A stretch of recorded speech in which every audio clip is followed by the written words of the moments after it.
Hello everyone and welcome back to another how-to tutorial. In this video I will show you how to freeze and unfreeze rows and columns in Excel.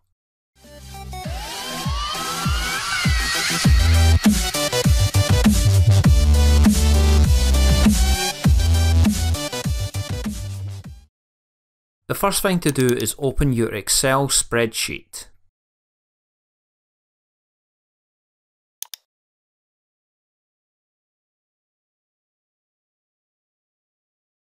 Click the View tab.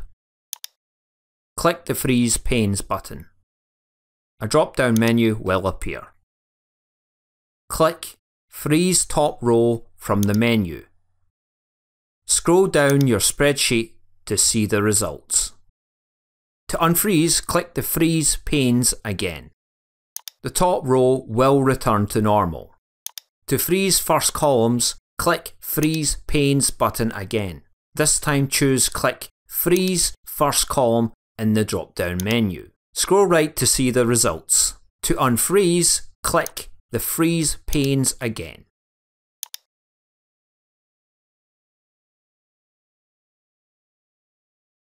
You have been watching a how-to tutorial from David Reilly. If you like this video, give it a thumbs up and don't forget to hit that subscribe button. To receive notifications about every new video, you can also turn on the notifications bell by clicking or tapping it. You can also leave a comment down below.